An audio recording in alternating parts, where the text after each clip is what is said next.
오늘 말씀의 제목이 앞에 화면에 있습니다. 두 줄인데요. 한번 읽어볼까요? 시작. 너희가 살아나리라. 절망의 언어, 창조의 언어라는 제목으로 함께 말씀을 나누겠습니다. 오늘 말씀 나눌 때 앞에 있는 화면에 있는 우리 인사 세 줄을 가지고 우리 옆에 있는 분들과 함께 인사하겠습니다. 첫 번째, 당신에게서 생명의 향기가 풍겨납니다 라고 인사하겠습니다. 시작. 당신에게서 생명의 향기가 풍겨납니다. 두 번째입니다. 당신을 보니 살맛납니다. 당신을 보니 살맛납니다. 세 번째입니다. 함께 예배 드릴 수 있어서 행복합니다. 드릴 수 있어서 행복합니다. 아멘. 네, 함께 이렇게 인사를 나누면 이 인사를 할 때도 그렇고요, 받을 때도 그렇고요, 우리 마음 가운데 행복이 피어나는 것을 우리 모두가 다 느낍니다. 이게 어떤 걸 의미할까요? 우리가 하는 말 속에는 힘이 있다는 것을 의미합니다. 말이 얼마나 힘이 있을까요? 말이 가지고 있는 가장 큰 힘이 무엇일까요? 이것이 말이 가지고 있는 가장 큰 힘은 유통기한이 없다는 겁니다. 말에는 유통기한이 없습니다. 누군가에게 들은 한마디, 그 한마디가 우리 마음 가운데 깊이 있게 심기거나 반대로 그 말이 우리 마음 가운데 꽂혀 있다면 그 말은 평생토록 내 안에서 유통기한 없이 나의 감정, 나의 기분, 나의 삶의 태도에 영향을 미칩니다. 그 말이 다행히 나에게 힘이 되고 위로가 되고 평안이 주는 말이 내 마음 가운데 심겨져 있다면 우리는 너무나도 행복한 인생을 그 말을 생각할 때마다 떠올리게 되겠지만, 반대로 그 말이 평생토록 내 마음속에 마치 가시와 같이 박혀 있다면 그것을 떠올릴 때마다 유통기한이 없는 그 말 때문에 우리는 힘들어하고 아파하게 되어질 것입니다. 그래서요, 우리는 말을 할 때 선용하게 되어지는 지혜가 필요합니다. 말을 선용하느냐 악용하느냐에 따라서 상대방의 마음 가운데 어떠한 말이 유통기한 없이 심겨지게 되는가를 결정하기 때문에 그렇습니다. 야고보서 3장에 보면 말에 대한 굉장히 명쾌한 가르침을 기록해 놓고 있는데요, 조금 깁니다. 그러나 제가 유진 피터슨이 쓴 메시지 성경 버전으로 천천히 읽어드리겠습니다. 한번 앞에 있는 화면을 보고 눈으로 따라와 주시면 감사하겠습니다. 우리 가운데 완전한 자격을 갖춘 사람은 하나도 없습니다. 우리는 입을 열 때마다 거의 매번 실수를 저지릅니다.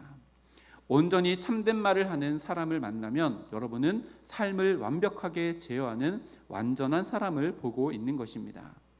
말의 입에 물린 재갈이 말의 온 몸을 통제합니다. 여러분의 입에서 나오는 말이 하찮아 보이지만 그 말이 무슨 일을 성취하거나 파괴할 수도 있습니다. 잊지 마십시오. 아주 작은 불꽃이라도 큰 산불을 낼 수 있습니다. 여러분의 입에서 나오는 부주의한 말이나 부적절한 말이 그 같은 일을 합니다. 우리는 말로 세상을 파괴할 수도 있고, 조화를 무질서로 바꿀 수도 있고, 명성에 먹칠할 수도 있고, 지역 구덩이에서 올라오는 연기처럼 온 세상을 허망하게 사라지게 할 수도 있습니다. 두려운 일이 아닐 수 없습니다. 여러분이 호랑이는 길들일 수 있지만 혀는 길들일 수 없습니다. 이제껏 혀를 길들인 사람은 아무도 없었습니다. 혀는 사납게 날뛰는 무자비한 살인자입니다. 우리는 혀로 하나님을 우리 아버지라 찬양하기도 하고, 바로 그 혀로 하나님의 자기 형상대로 지은 사람들을 저주하기도 합니다. 한 입에서 저주도 나오고 찬양도 나옵니다. 야고보서 3장의 말씀입니다. 설교 강의 대학원을 다닐 때요, 이 본문으로 어떤 분이 설교를 썼는데 좀 전에 있었던 말씀의 그 윗분에 제가 제목으로 써놨는데요, 제목이 이랬습니다. 혀 고놈 참 말 안 듣네 라는 제목으로 설교문을 써서 발표한 목사님의 설교를 들은 적이 있는데요, 기억에 남습니다. 이처럼 말이라고 하는 것은요, 참으로 큰 영향력을 가지고 있습니다. 야고보 사도의 이 권면의 말씀에 예외가 되는 사람은 아마도 한 사람도 없을 것입니다. 우리의 입을 통해 나오는 말을 통해 때로는 내가 대하는 자녀들에게도 위로를 주기도 합니다. 그러나 때로는요, 상처를 주기도 합니다. 우리도 어렸을 적 부모님의 말을 통해 상처를 받기도 하였고 위로를 받기도 하였습니다. 혹여나 지금도 그 말이 우리 마음 가운데 유통기한 없이 남겨져 있을 수도 있습니다. 유통기한 없는 그 말이 아직도 내 기억 속에, 내 마음 속에 남아 오늘의 삶에 영향을 미치고 있는 것이 바로 말의 능력입니다. 학교 선생님에게 들은 한마디, 어렸을 때 친구에게 들었던 한마디, 어렸을 때 선배에게 들었던 한마디, 동네 어르신에게 들었던 그 한마디는요, 삶에 유통기한 없이 우리들에게 영향력을 주고 있기에 우리는 말을 할 때에 선용할 수 있는 지혜가 필요합니다. 유대인들은 말할 때에 세 가지 관문을 통과한 이후에 말을 하라라고 이렇게 가르친다고 합니다. 첫 번째 관문이요, 이겁니다. 그 말이 참 말인가? 라고 하는 질문에 관문을 통과하고 말을 내뱉으라 라고 교육한다고 합니다. 그럴듯한 거짓말이라면 침묵해야 하고 참 말일 때만 말하라 라고 하는 그런 의미겠지요. 그런데 우리는요, 거짓 뉴스에 솔깃하고 그것을 내 입을 통해 전달하는 일을 참 많이 합니다. 왜 그런지 아십니까? 우리가 왜 거짓 뉴스에 귀가 솔깃하고 마음 가운데 그것을 담고 내가 전달하는 역할을 할까요? 거짓 뉴스는요, 내가 듣고 싶은 말을, 그리고 내가 믿고 싶은 말을, 근거를 제공해 주는 것이 거짓 뉴스입니다. 그래서요, 참 말이라고 귀 기울이며 훈련하는, 또 구별해내는 훈련이 우리들에게 필요하다는 것을 유대인들이 이렇게 가르친다고 합니다. 자, 두 번째 관문은요, 그 말이 꼭 필요한가? 라고 하는 관문입니다. 말을 할 때 쓸데없는 말을 하지 않아야 한다라고 하는 거죠. 말은 유통기한이 없다라고 했습니다. 쓸데없는 말을 내 입 밖에 낸다는 것은 유통기한 없는 언어의 쓰레기를 이 세상 가운데 내가 남기는 것이다 라고 이렇게 이해할 수도 있습니다. 우리는 말을 내뱉을 때 한 번 더 생각하고 의미 있는 몇 마디 말을 힘을 실을 수 있는 훈련이 우리들에게 필요합니다. 세 번째 관문입니다. 말은 친절한 말인가?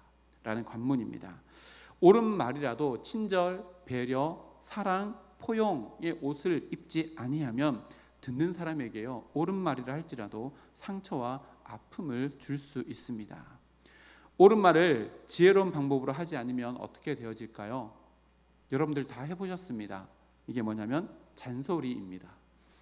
맞는 말인데요, 기분 나쁜 말, 잔소리죠. 근데 반대로 틀린 말인데 기분 나쁜 말은 뭘까요? 헛소리입니다. 잔소리는 틀린 말 하나도 없습니다. 그런데요, 들으면 되게 기분 나쁩니다. 우리가 옳은 말을 자녀들에게 할 때도 지혜가 필요하다는 말이죠.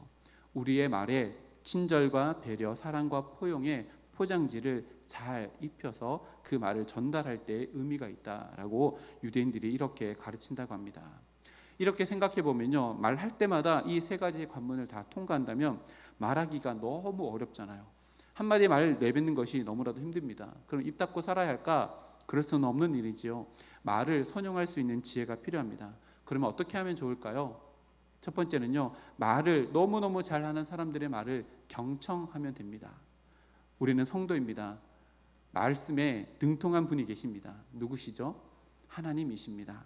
하나님의 말씀에 경청한다면요, 그 하나님의 말씀이 우리 마음 가운데 심겨져 있다면 우리는 충분히 말을 선용할 수 있는 지혜를 얻을 수 있습니다. 성경에 나오는 최초의 말은 하나님께서 뱉으신 창조의 선포입니다. 창조의 선포이기에 능력이 있습니다. 지금도 그 창조의 말의 능력 위에 우리는 살아갑니다. 하나님의 말씀은요, 영원한 유통기한이 없습니다. 그럼 인간의 말의 가장 첫 번째 말이 무엇이었을까요? 우리가 잘 아는 아담의 사랑 고백이었습니다. 창세기 2장 23절 말씀에 아담이 이르되 이는 내 뼈 중에 뼈요 내 살 중에 살이라 이것을 남자에게서 취하였은즉 여자라 부르리라 하니라. 사람의 첫 번째 말은요, 사랑 고백이었습니다. 물론 이 말씀 앞에 보면 하나님께서 아담에게 동물들을 하나하나 다 보내셔서 아담이 무엇이라고 이름 짓는가를 하나님께서 보셨다라고 기록하는데요, 아담이 동물들 하나하나를 보며 그 본질을 보고 그를 사랑하는 마음으로 보고 그 이름을 지어줬다면 이름을 지어주는 그 행위 자체도 사랑의 고백이었다라고 이렇게 우리는 볼 수 있습니다. 다시 말하면 인간의 첫 번째 언어, 하나님의 첫 번째 언어는 창조의 언어, 인간의 첫 번째 언어는 사랑의 언어입니다. 그런데요, 우리 모두가 다 아시다시피 선악을 알게 하는 나무 열매를 따먹은 이후에 곧 죄가 마음속에 들어오고 난 이후에 인간의 말에 변화가 일어나기 시작합니다. 가장 먼저는요, 마음의 변화였고요. 그 다음에 변화는 마음이 변하니까 눈이 변하기 시작합니다. 하나님 앞에서 인간 앞에서 부끄러움은 하나님 앞에서 인간은 부끄러움이 없었습니다. 그런데 죄가 들어오고 난 이후에 부끄러움이 보이기 시작합니다. 마음의 변화가 눈의 변화로 바뀐 것이죠. 눈의 변화가 있고 난 이후에 말의 변화가 일어납니다. 처음에는 그 말 안에 사랑을 담은 언어로 가득 채웠던 인간이요, 다른 것을 담기 시작합니다. 하나님께서 아담을 찾아왔습니다. 그 열매를 따먹은 것을 알고 찾아와서 아담에게 질문합니다. 3장 12절 말씀인데요, 아담이 자서와서 질문합니다. 그리고 아담이 이렇게 대답합니다. 3장 12절 말씀에 아담이 이르되 하나님이 주셔서 나와 함께 있게 하신 여자 그가 그 나무 열매를 내게 주므로 내가 먹었나이다. 아담아 네가 어디 있냐? 라고 찾아와서 물어봤더니 아담이 이렇게 대답합니다. 아담이 이 말 가운데 무엇이 담겨져 있을까요? 보세요. 하나님이 주셔서 나와 함께 있게 하신 여자라고 하는 것은 책임을 전가하고 책임을 회피하는 일입니다. 거짓말은 아니지만 그 가운데 타인을 비방하고 원망합니다. 왜냐하면 자기 마음 가운데 있는 두려움 또한 자기 마음 가운데 있는 부끄러움을 나타내 보이지 않고 덮기 위한 방법으로 수단으로 말을 사용한 것입니다. 언어가 죄로 말미암아 왜곡되기 시작한 것입니다. 이 부분이 정말 중요합니다. 언어를 선용하지 못하는 것은 죄의 문제와 연결되어져 있습니다. 그런데요, 그 와중에 아담을 찾아와서 건네신 하나님의 말에는 어떤 것이 담겨 있을까를 생각해 보면 너무나도 따스한 하나님의 말씀이 우리들에게 느껴집니다. 창세기 3장 9절 말씀인데요, 여호와 하나님이 아담을 부르시며 이르시되 내가 어디 있느냐. 아주 간단한 질문입니다. 그런데 한번 생각해 보십시오. 하나님께서 아담이 어디 있는지 몰랐을까요? 절대 그렇지 않죠. 하나님께서 그 모든 것을 다 지으시고 아담까지도 지으셨습니다. 아담이 동상 나무 사이에 숨어 있는 그 위치를 몰라서 이렇게 물어보신 것이 아닙니다. 그렇다면 왜 물어보셨을까요? 아담을 찾는 하나님의 말에는요, 이미 용서가 담겨져 있고 긍휼이 담겨져 있고 위로와 평안이 담겨져 있다는 것을 우리는 알게 되어집니다. 하나님은요, 하나님과 약속을 어긴 아담을 그 즉시로 죽이실 수도 있으셨습니다. 그런데 찾아오셨습니다. 그리고 대화를 신청합니다. 아담에게 솔직하게 말할 수 있는 기회를 제공해 줌으로 말미암아 아담 마음 가운데 있는 불안과 두려움을 위로와 용서와 긍휼로 사랑으로 바꾸어 주시고자 찾아오신 것입니다. 하나님의 말씀에는요, 사랑, 긍휼, 용서가 담겨져 있는 것입니다. 이처럼 하나님의 말씀에는 그 어떠한 왜곡도 없이 하나님께서 언어를 창조하신 그 본연의 목적을 다 담고 있는 것이 바로 하나님의 말씀입니다. 그러기에 오늘을 살아가는 우리도요, 하나님의 말씀에 귀 기울여야 하고 또한 그것이 우리들에게 복된 시간이라는 것을 우리는 믿음으로 고백할 수 있을 것입니다. 하나님의 말씀 안에서 내 할 말을 찾아내고 하나님의 말씀 안에서 내 입술을 통해 하나님의 말씀을 내뱉는다면 우리는 우리 입술을 통해 선포되어지는 그 어떠한 말이라 할지라도 유통기한 없는 하나님의 말씀의 능력을 담아 선한 영향력을 끼치는 말로 우리들의 삶을 채워가게 될 것입니다. 바라가 원하옵기는 올 한 해 우리 성서주한교회 모든 권석들이 하나님의 말씀을 경청함으로 말미암아 우리들의 삶 가운데 우리들의 말에도 하나님의 말씀의 능력이 실리고 또 우리가 살아가는 모든 시간과 공간 안에 하나님으로부터 주어진 선한 영향력을 끼치며 살아가는 말에 선용을 할 수 있는 우리 모든 성서주한교회 권속들이 되기를 주님의 이름으로 축복합니다. 창세기 3장 말씀으로 말씀을 시작했는데요, 이 부분에서 가장 중요한 것은 말의 문제, 언어의 문제는 죄와 연결되어져 있다라고 하는 것입니다. 언어의 문제의 근본은요, 바로 죄의 문제입니다. 어떤 말을 하는가라고 하는 것은요, 내 속에 무엇이 들어있는가라고 하는 것을 드러냅니다. 제가 교육전사 마지막으로 했던 울산에 있는 모 교회에서요, 중등부를 사역했었습니다. 그리고 찬양 축제를 하는데요, 한 분 가수, CCM 가수를 모셨습니다. 강하게 찬양하는 분입니다. 누군지 아시겠죠? 그분을 모셔가지고 찬양하는데 제가 울산역에 그분을 모시러 갔어요. 그분과 저는 일면식이 없는 분입니다. 제가 초청했지만 그때 처음 만났는데요. 악수를 하고 처음으로 악수하고 김승일 전도사입니다. 오셔서 감사합니다 라고 했는데 그분이 저에게 첫 마디가 뭐였을까요? 반갑습니다. 피부가 참 좋으시네요 라고 저한테 이야기하시더라고요. 그러니까 제가 속으로 그분이 피부가 별로 안 좋으시거든요. 피부에 관심이 참 많으신가 보다. 무슨 말을 해요? 말은요, 우리 마음 가운데 있는 것을 그대로 드러냅니다. 내 속에 있는 것이 무엇인가를 드러내는 것이 바로 말입니다. 그 사람과 1시간, 2시간 대화해보면 그 사람 마음 가운데 무엇이 있는지 우리는 알게 되어집니다. 우리 마음 가운데는요, 죄의 본성이 있습니다. 그것이 우리의 믿음을 통과하지 아니하고 그대로 드러난다면 죄의 열매로서의 언어를 사용하게 될 것입니다. 그러나 하나님의 말씀을 경청함으로 우리 마음 가운데 하나님의 말씀으로 채워져 간다면 우리의 입술을 통해서 나오는 모든 것들은 하나님의 진리를 담고 하나님의 질서를 담고 하나님의 능력을 담는 말이 될 것입니다. 오늘 본문을 보니까요, 하나님께서 에스겔을 마른 뼈 골짜기로 데려가십니다. 그리고 지난주에 살펴봤던 것처럼 마른 뼈 골짜기를 아주 상세하게 관찰하도록 하십니다. 그 후에 하나님은 에스겔에게 명령하시는데요, 마른 뼈들에게 대언하라 라고 이렇게 명령하십니다. 그렇게 대언했더니 마른 뼈들이 살아납니다. 그리고 오늘 함께 읽었던 것처럼 극히 큰 군대가 되어집니다. 정말로 놀라운 하나님의 말의 능력이 아닐 수 없습니다.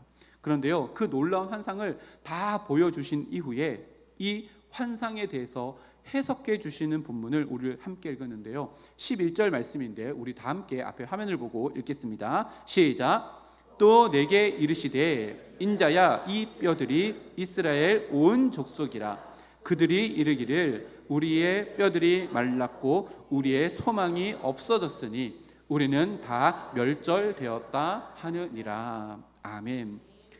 이 뼈들은 이스라엘 족속이라고 하나님께서 이 환상을 해석해 주십니다. 이스라엘 족속, 곧 지금 바벨론 포로로 잡혀와 있는 처참한 현실을 마주하고 있는 이스라엘 족속이 바로 이 뼈들이다 라고 이렇게 이야기합니다.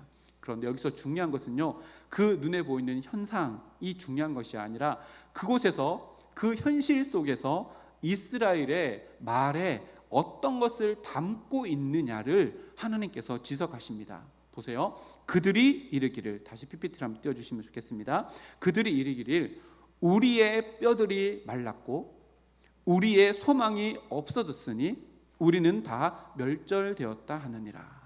이스라엘 백성들의 말에 무엇이 담겨져 있어요? 절망, 좌절, 낙심, 희망 없음, 절망의 언어들로 가득 담겨져 있음을 하나님께서 에스겔에게 지적하여 가르쳐 주십니다. 스스로 죽었다, 끝이다 라고 이렇게 이야기하는 거죠. 뭐 하는 거예요? 스스로 자신의 삶에 마침표를 찍는 것입니다. 제가 영국에 있을 때요, 마침표를 찍는데 마침표를 영국에서는요 풀 스톱이라고 이렇게 이야기합니다. 옆에 제가 적어놨는데 모든 것이 스톱, 끝났다 라고 이렇게 이야기합니다. 이것을 마침표를, 기호를 풀 스톱이라고 이렇게 이야기하더라고요. 그리고 뭐 얘기를 하는데 대화 중에도 풀 스톱이라고 얘기하는데 내가 무슨 뜻이냐라고 물었더니 야, 이거에 대해서 더 이상 얘기하지 마, 끝, 여기서 끝, 풀 스톱이라고 이렇게 이야기하더라고요. 지금 이스라엘 백성들이 바벨론 포로로 잡혀와 있는 말 속에 풀 스톱, 이제 모든 것이 끝났다라고 하는 절망의 언어를 담고 있습니다. 우리는 봐라, 마른 뼈들이다, 소망도 없다, 다 멸절되었다, 절망의 언어들, 풀스톱, 끝났다, 마침표를 찍는 일을 행하고 있는 것입니다. 자, 초반으로 돌아갈까요? 말의 문제는 무슨 문제라고 했어요? 죄의 문제와 연결되어져 있습니다. 왜 절망의 말이 죄의 문제와 연결되어지는지를요, 오늘 말씀을 통해 더 깊이 있게 살펴볼 것입니다. 그래서 오늘 올 한 해 가운데 내 입술 가운데 절대로 절망의 말, 풀스톱이라는 이 말을 절대 담지 않겠다. 반대로 창조의 언어, 생명의 언어, 회복과 소망의 언어를 담겠노라 결단하는 오늘 이 시간 되기를 주님의 이름으로 축복합니다. 먼저 생각해 볼 것은요, 절망이라는 것입니다. 여러분, 절망이 무엇이지요? 우리들이 직면한 현실에 대한 우리들의 해석입니다. 절망은요, 현실을 바라보는 우리들의 해석이 절망입니다.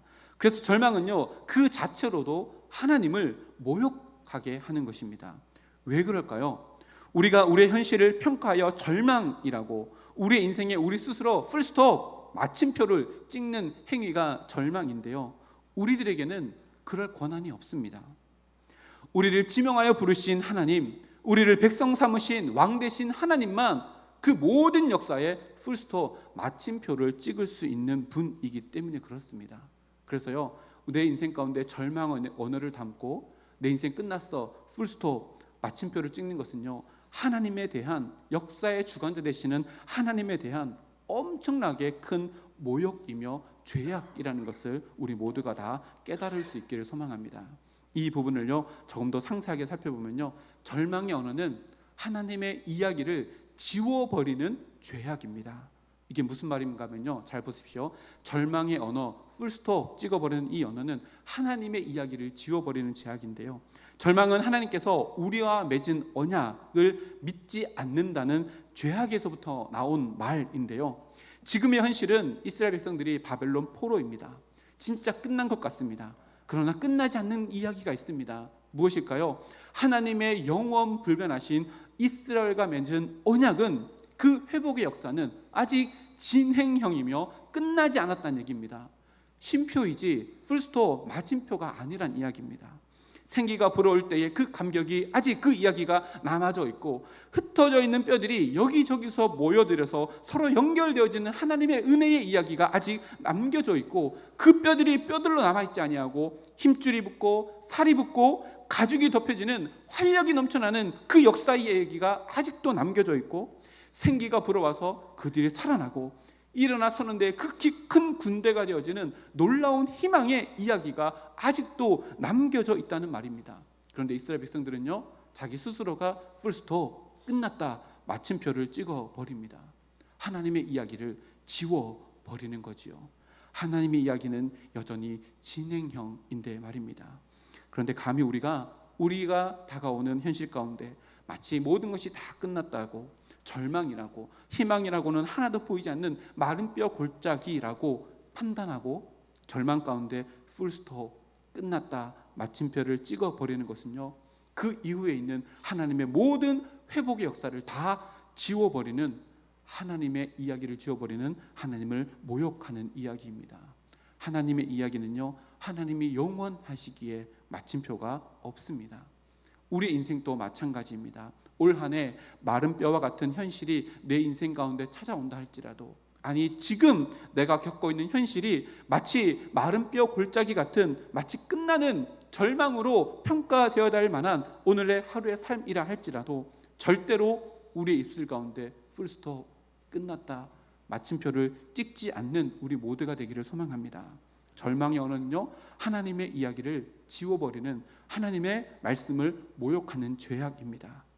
창조의 언어, 회복의 언어, 소망의 언어를 담고 생기가 불어와 솟아나게 되는 놀라운 하나님의 이야기를 써내려가겠노라 결단하는 우리 모두가 되어 우리의 가정 안에서, 직장에서, 교회 내 모든 기관과 부서에서 우리의 입술을 통해 선포되어지는 모든 창조의 언어와 회복의 언어, 또한 희망의 언어를 통해 하나님의 놀라운 회복의 이야기가 올 한 해 우리의 가정, 직장, 교회 안의 모든 기관과 부서 가운데 써 내려가는 복된 한 해가 되기를 주님의 이름으로 축복합니다.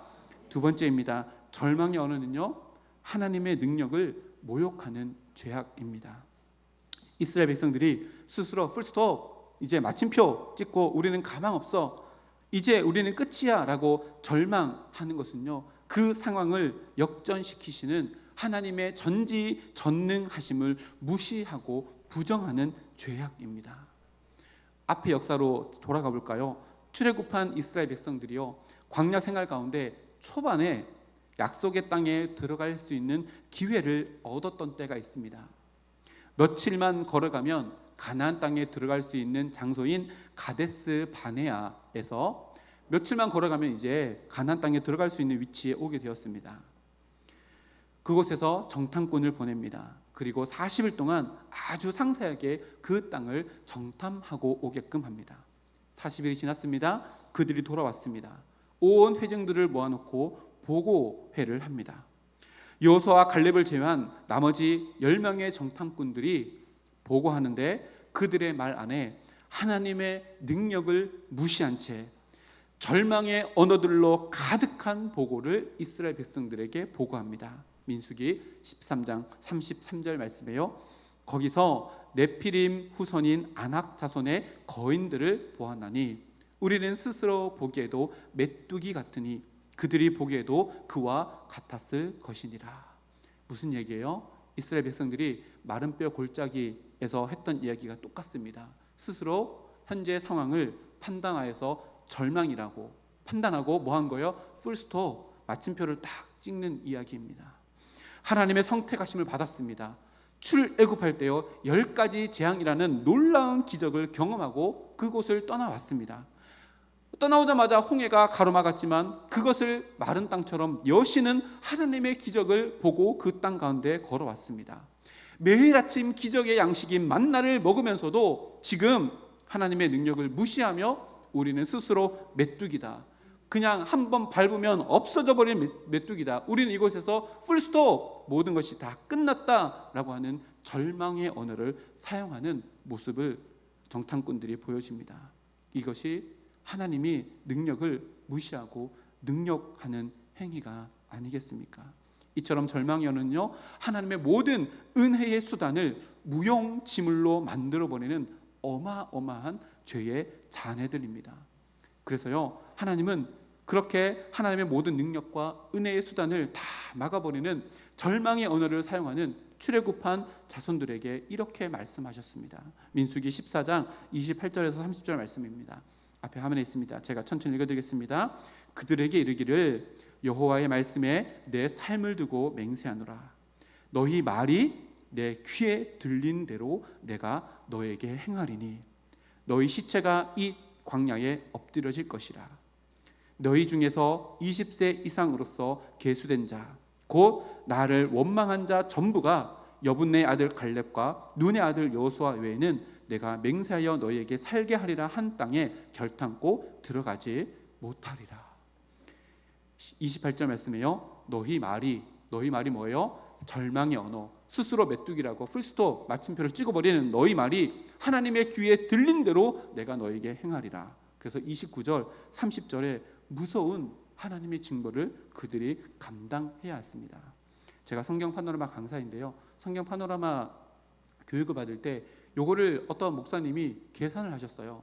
20만 대군 중에 남자 장정이 40년 동안 죽으면 하루에 얼마나 죽을까를 굳이 계산을 하셨더라고요. 17분에 한 명이 죽습니다. 40년 동안요. 무시무시한 일이 일어났습니다. 그 출발점이 어디라고요? 하나님의 능력을 무시했던 절망의 언어 때문입니다. 하나님은 우리의 입술의 말을요 귀담아 들으십니다.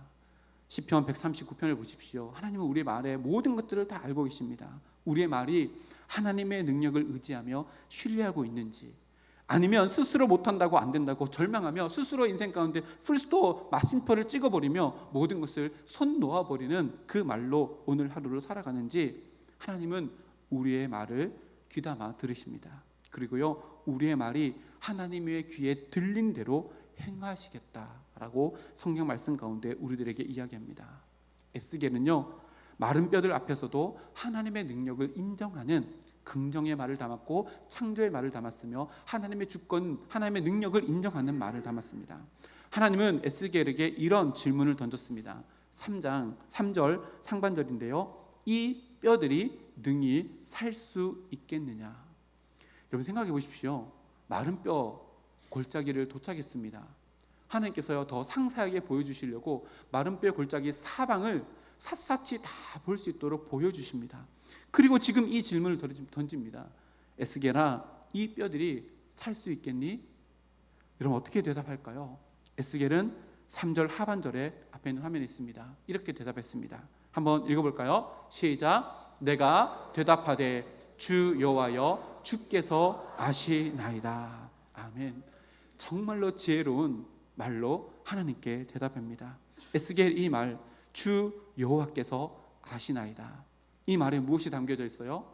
하나님의 주권을 인정하는 믿음이 담겨져 있습니다. 하나님의 능력도 인정하는 놀라운 고백이 담겨져 있습니다. 그러면서도요, 주제넘지 아니하고 겸손합니다. 하나님, 지금 즉시 그렇게 할 것을 믿습니다. 하나님, 이렇게 할 것을 믿습니다. 시기에 대해서도 방법에 대해서도 주제넘지 아니하고 하나님의 주권과 하나님의 능력을 인정하는 에스겔의 대답입니다. 너무나도 놀라운 대답이 아닐 수 없습니다. 하나님의 주권, 하나님의 능력이 온전히 하나님으로부터 우리에게 다가오는 것이기에 하나님, 저는 이해하지 못하오나 하나님은 능히 아십니다 라고 고백하고 있는 것입니다. 그렇게 에스겔은 절망의 언어를 자신의 입속에서 다 제하여 버리고 하나님의 주권을 인정하는 언어, 하나님의 능력을 믿는 믿음을 신뢰하는 언어를 담아서 하나님의 일하심을 기다릴 뿐입니다. 그리고 하나님께서 에스겔에게 맡기신 말씀을 대언합니다. 자기의 말이 아니라 하나님의 말씀을 대언합니다. 오늘 읽었던 9절에서 13절 말씀 보면요, 대언하다 대언하다 대언하다 계속해서 반복해서 기록해 놓고 있습니다. 그렇게 하나님의 말씀은 절망의 현실을 완전히 변화시키는 창조의 언어, 생명의 언어, 회복의 언어, 능력의 언어로 에스겔인의 입에 담겨지게 되어지고 그 놀라운 일들이 우리 가운데 일어나게 되어집니다. 10절 말씀입니다. 우리 앞에 화면을 보고 함께 큰 목소리로 내가 기도하는 모든 마른 뼈 골짜기를 향해서 선포하는 마음으로 다 함께 힘차게 봉독하겠습니다. 시작. 이에 내가 그 명령대로 대언하였더니 생기가 그들에게 들어와 그들이 곧 살아나서 일어나 서는데 극히 큰 군대더라. 아멘. 이 말씀이요, 우리가 기도하는 모든 마른 뼈 골짜기에 우리의 삶 가운데 일어나는 하나님의 역사의 이야기가 되기를 주님의 이름으로 축복합니다. 말씀을 맺겠습니다. 우리가 살아가는 현실은 죄악이 만연한 곳입니다. 그래서 모든 인생들 가운데는요, 필연적으로 절망의 순간들, 좌절의 현실들이 찾아올 수 있습니다. 그것은 예수님을 믿는 성도의 삶도 예외가 아닙니다. 예수 믿는 사람들의 삶 가운데도 절망의 순간, 좌절의 순간, 고통의 현실들이 찾아옵니다.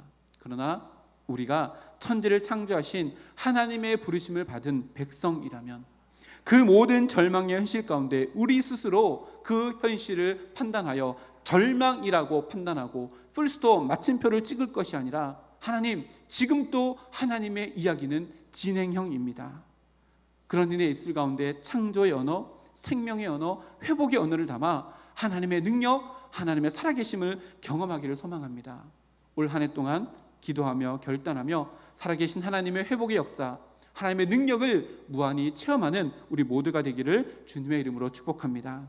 올 한 해 내 입술 가운데 혀, 고놈, 참, 말 안 듣네, 이 내 입술을 절망의 언어를 꾸짖고 내 입술 가운데 창조의 언어를 담아내며 살아겠노라 결단하여 이 모든 하나님의 능력의 말씀, 에스겔 37장 이 말씀을 우리들의 삶 가운데 삶의 고백으로 껴안는 복된 한 해가 되기를 주님의 이름으로 축복합니다. 마지막으로 우리 주제 말씀 두 번째 시간이니까요, 또 업그레이드 버전으로 우리 지난주 했던 것처럼 주제를 외치겠습니다. 지난주에 너무 나누니까요, 시간이 길어져서 이렇게 하겠습니다. 제가 흰색, 여러분들이 노란색 하면 됩니다. 준비되셨죠? 하겠습니다. 구호 준비! 생기가 불어와 너희가 할렐루야. 박수로 하나님께 영광을 드리겠습니다. 제가 기도하기 앞서요, 우리 기도 제목을 두 가지 드리겠습니다. 하나님 아버지, 우리 입술에 절망의 언어를 제하여 주옵소서. 우리 입술을 창조의 언어로 채워 주시옵소서. 우리 잠깐 우리 30초만 우리 기도하고 제가 기도하고 결단 찬양하고 축도로 마치도록 하겠습니다. 우리 함께 기도하겠습니다. 아버지 하나님 감사합니다.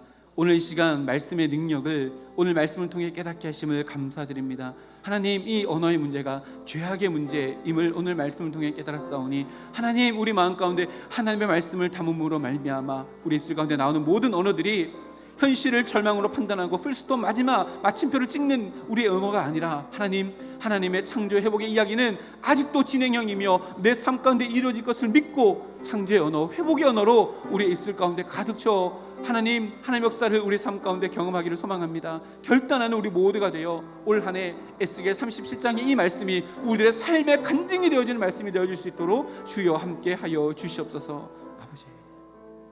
살아계신 아버지 하나님 감사드립니다. 하나님의 말씀으로 온 우주 만물을 창조하셨고 지금 또 그 말씀의 능력으로 온 우주 만물을 붙들며 그 말씀 안으로 우리를 초청해 주신 아버지 하나님, 그 말씀 안에서 우리의 삶의 이야기가 절망처럼 보여지지만 회복의 하나님의 이야기가 멈추어지지 아니하고 계속해서 이어져 가고 있음을 오늘 말씀을 통해 깨닫게 하심을 감사드립니다.